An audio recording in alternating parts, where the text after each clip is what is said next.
Bilchina sammuu. Sammuun hoo bilchaate wantoota kana hubannoon ofitti fudhachuun hojiitti hiika. Osoo dhugaan kophee hin godhatin dharti addunyaa naannofti. Mucucaattee dugdaan yoo kufte balleessaan kee ta'uu kan hin dandeenye yoo ta'u, balleessaan kee ta'uu kan danda'u kuftee yoo achifti hafteedha. Bishaan kadhaan argame dheebuu yookaan dhabsuu nama hin baasu. Sareen yeroo hunda duttu akka hin birmanneef of gooti. Kan nama nyaatu dukkana osoo hin taane wanta dukkana sana keessa jirudha. Irra caalatti kan dinqisiifatamuu qabu namoota addeessa irra qubatan osoo hin taane namoota akkaataa isaan addeessa irra itti qubatan barsiisanidha. Galata barsiisaaf haa ta'u. Addunyaan kun sirraa waan tokko eegdi waan ta'eef waan gaarii tokko hojjedhu darbi bara jireenya keetii. Kaayyoo fi galmaan gahuuf dhama'uun har'aaf dhandhamni isaa hadhaayaadha. Boru firii fi dhandhamni isaa hedduu mi'aadha. Wanti calaqqisu hundi warqee sitti hin fakkaatiin. Jiraachuuf nyaadhu malee nyaachuuf hin jiraatiin. Waggaatti jiruu dabale malee jiruutti waggaan dabalin.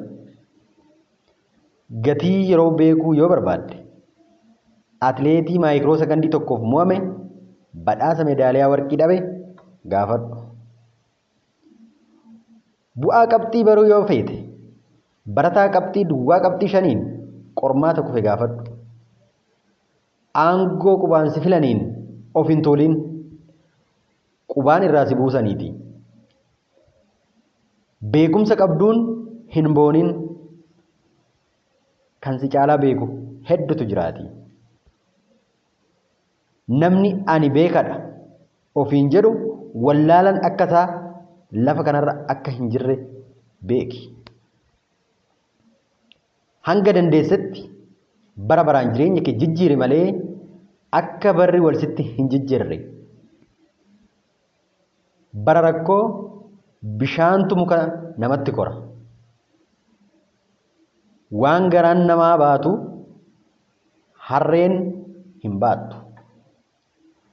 Kanati jechuu qabdu biyyi koo maal naaf godhe osoo hin taane ani biyya koof maalan godha jechuu qabda. Baay'ee haasa'uurra baay'ee dhaggeeffachuu filadhu. Hojii guddaa garoorfame irra hojii xinnoo hojjetametu caala. Bara jireenya kee keessatti yeroo dheeraa taa'umsaan dabarsitu irra yeroo gabaabduu hojiin dabarsitu bu'aa guddaa siif qaba. Namni sabbata jedhanii mudhiitti hidhatan bofa ta'ee nama hidda jedhu. Akkuma jaalalli jiru jibbis jira waan ta'eef iccitii yeroo jaalalaa haasofte yeroo jibbaa haasa'uun wallaalummaadha. Jaalalli dhugaa fageenya karaatiin hin daangeffamu. Jaalalli dhugaa furtuu jireenyaati. Jaalalli dhugaa ibsa addunyaa fi gaaddisa jiruuti. Nama jaalalli dhugaa kuffiseef guulli harkisa lafaa itti hin gaafatamu. Yeroo nama taate